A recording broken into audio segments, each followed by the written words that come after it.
Hello everyone. अगर आप SSC CGL tier 3 की तैयारी कर रहे हैं और अगर आप हिंदी के स्टूडेंट हैं तो आप इस वीडियो को ज़रूर देखें। आपका लगेगा ओनली 10 मिनट, लेकिन इसमें आपको बहुत कुछ सीखने वाले हो। मैं आपको यहाँ पे ऐसी चीज़ें बताने वाला हूँ जिससे आपके एग्ज़ाम में 101% नंबर इंक्रीज होने वाले हैं। और आप एग्ज़ाम में क्या गलतियाँ करते हो, उन गलतियों से बचने के लिए भी मैं आपको कुछ उपाय बताने वाला हूँ।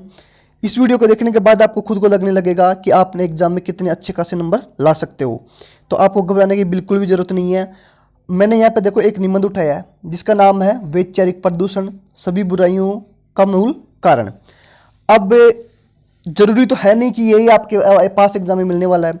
एक बात ध्यान रखिए, आपको एग्जाम में कोई सा भी निबंध मिले, चाहे आपका पढ़ा हुआ हो या बिना पढ़ा हुआ हो, आपको सबसे पहले क्या करना है, किसी भी निबंध का स्टार्ट एक कोटेज के साथ, कुछ लाइनों के साथ करना है। कोटेज में कुछ लाइनें लिखनी है, उसके साथ करना है। अब कुछ बच्चों के माइंड में आ रहा होगा, सर जो हमने निबंध पढ़ा ही नहीं उसके लिए कोटेज कैसे लिखे, कैसे लाइनें लिखें। तो उसके लिए भी मेरे पास 15 से 20 कोटेज तैयार है, जिसके लिए मैं आपके लिए वीडियो बना सकता हूं अगर आप लोगों की डिमांड होगी तो। अगर आप वो कोटेज के साथ लाइनें लिखते हो, कोई भी लेटर हो, मैंने ऐसा तैयार किया कि वो किसी भी निबंध में सेट हो सकता है। अगर आप वो चीज़ लिखते हो तो आपके अच्छे खासे मार्क्स आएंगे। साथ ही एक बात ध्यान रखना, अगर आप किसी भी चीज़ को कोटेज में लिखोगे तो एग्जामिनर का माइंड अच्छा सेट होगा और आपको नंबर मिलने की 101% संभावना है। अब देख लीजिए, सबसे पहले आप एक वीडियो देखिए, उसके बाद मैं आपको कुछ चीज़ें बताने वाला हूँ। यहाँ पे देखिए, कई प्रदूषण पनप रहे हैं धरती माता की गोद में, जल अग्नि वायु तो सुने होंगे, नया आया खोज में। इस तरह की आपको लाइनें लिखनी है। अब जरूरी तो है नहीं कि आपको ये लाइनें हर किसी निबंध में नहीं लिखना, ये सिर्फ इसी के लिए है। हर किसी में क्या लिखना है वो चीज़ें मैं आपको एंड में बताने वाला हूँ। अब देख लीजिए आप लोग, मनुष्य का प्रकृति से गहरा नाता है, मनुष्य छोटी छोटी चीज़ों के लिए प्रकृति पर निर्भर है। जैसे कि आपने सुना होगा, प्रकृति हमें देती है सब कुछ, हम भी तो कुछ देना सीखें। सूरज हमें रोशनी देता, हवा नया जीवन देती, भूख मिटाने को हम सबकी धरती पर होती खेती। इस तरह की लाइनें लिखो। देखो, आप इस तरह की लाइनें लिखोगे ना तो मैं बता रहा हूँ ना, आपको 100% अच्छे खासे नंबर आने वाले हैं। लेकिन जरा विचार कीजिए कि हम प्रकृति को प्रदूषण के अलावा आज तक कुछ और दे पाए हैं? हमने जल हो या वायु, ध्वनि हो या मृदा, हर प्रकार से पृथ्वी का हनन किया है। वर्तमान समय में इन सब से अलग एक भयानक प्रदूषण, क्या नाम उसका, वैचारिक प्रदूषण। देखो एक बात और ध्यान रखना, आपको किसी के ऊपर निबंध आ रहा है तो उस निबंध का अगर बीच में जिक्र हो रहा है तो आपको उसको कोटेज में लिखना है। आ रही चीज़ समझ में? अगर आप कोटेज में लिखोगे तो एग्जामिनर सोचेगा कि अच्छी खासी प्रिपरेशन की है तो इसको नंबर वो देगा। देखा, मैं बता रहा हूँ ना आपको, जरूर नंबर देगा। आगे देखिए, जन्म ले चुका है जो कि एक मीठे जहर की बाती, ग्रहण करने में तो अच्छा है किंतु इसका परिणाम इतना भयानक है कि कई बुराइयां हमारे समाज में जन्म ले चुकी है। फिर मैंने यहाँ पे एक कोटेज उठाई, वो देखिए, रावण की बाती 10 सिर वाला, दंगे आतंक फसाद की बाती फैलाने वाला, नहीं रोका गया तो हर लेगा मानव जाति को, यह है वैचारिक प्रदूषण धरती पर जन्म लेने वाला। तो देखो, जिस चीज के बारे में, जिस चीज के बारे में निबंध हो उसका आपको जिक्र लास्ट में करना ही करना कोटेज के अंदर, ठीक है, बीच में आए जिसमें। आगे देखिए आप लोग, वैचारिक प्रदूषण सभी बुराइयों का मूल कारण है। मनुष्य एक विचारशील प्राणी कहलाता है। मनुष्य के विचारों के कारण ही वह खुद को विवेकानंद, शरद, बुद्ध, राम, कृष्ण बना सकता है। तो विचारों के कारण ही खुद को रावण जैसा धारक बना सकता है। यहाँ पर चीज समझिए कि इंसान के जो विचार होते हैं उसके कारण वो अच्छा बनता है या उसके कारण ही बुरा बनता है, ये चीज बताई गई यहाँ पे। लेकिन यहाँ पे आप एग्जाम्पल देके बताओगे कि विवेकानंद, शरद, कुछ इस तरीके की चीजें बताओगे कि ये चीज क्या थे, एक बुद्धिमान थे, जबकि रावण क्या था, एक अपनी जो सोच है उसके कारण वो इतना बुरा इंसान कहला पाया था। आगे देखिए आप लोग, आज मनुष्य की सोच में ऐसी दीमक लग चुकी है जो कि मनुष्यता को पूर्णतः खोखला कर रही है। वैचारिक प्रदूषण को यदि हम हर प्रदूषण की जननी भी कहें तो कोई अतिशयोक्ति नहीं होगी, क्योंकि फिर यहाँ पे मैंने एक अच्छी खासी लाइन ली है, देख समझिए आप लोग, जैसा होगा इंसान का मन वैसे ही करेगा वो कर्म। देखो ये चीज़ें कोई ऐसा नहीं कि बहुत हार्ड है, ये चीज़ें आप खुद से बना सकते हो। किसी भी लेटर आए या कोई भी आपके पास जो निबंध आ रहा है उसमें कुछ चीज़ें आप अपनी तरफ से सोच के भी कोटेज तैयार कर सकते हो।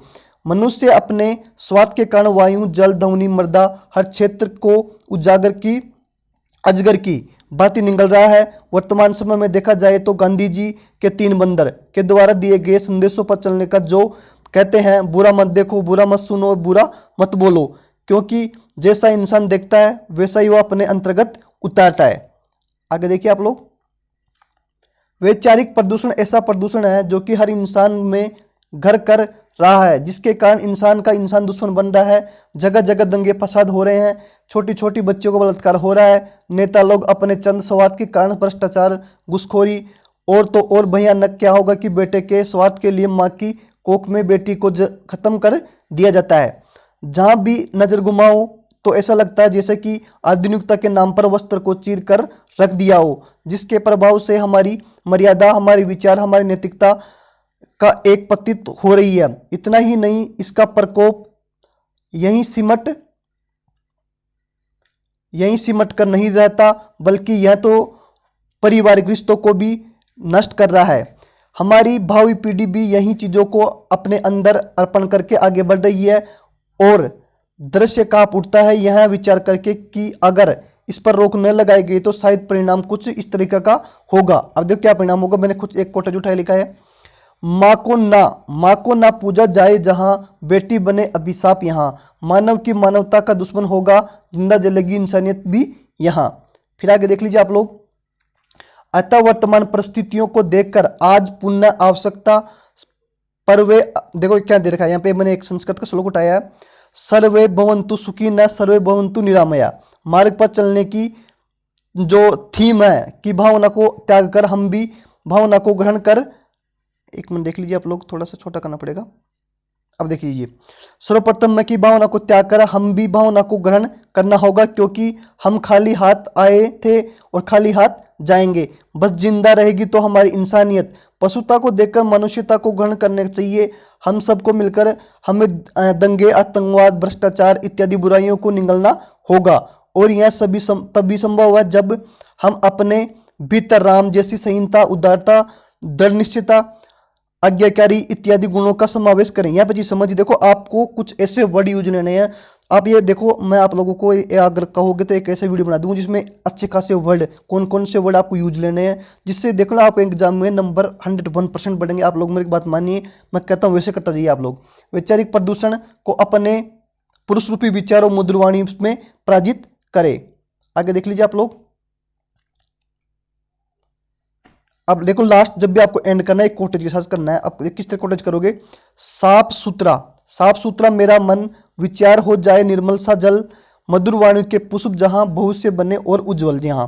अब एक चीज ध्यान रख लिया आप लोग, अगर आपको कोटेज चाहिए, किस तरह के कोटेज चाहिए, आपको किस तरह के एग्जाम में लिख के आना है, अगर आपको इस पर वीडियो चाहिए तो मुझे कमेंट सेक्शन में करके बताइए। साथ ही आप लोग ये चीज ध्यान रखिएगा कि आपको एंड में सब कोटेज के साथ करना है और शुरुआत भी कोटेज के साथ करना है। बीच में किस तरीके कोटेज देने हैं, किस तरीके का आपको वर्ड यूज करने हैं, अगर आप कहोगे तो मैं उसके ऊपर वीडियो बना दूंगा। तो हमें कमेंट सेक्शन में करके बताइए, और किस टॉपिक पर आपको वीडियो चाहिए ये भी बता दीजिएगा। मैं एक अच्छे साथ एक कोटेज के साथ, अच्छे साथ खासे वर्ड के साथ वीडियो तैयार कर दूंगा। तो आप हमें कमेंट सेक्शन में बताइए। अगर वीडियो पसंद आई तो लाइक कीजिए, साथ ही अपने दोस्तों को शेयर कीजिए, उनको भी फायदा मिल सके। Thank you guys.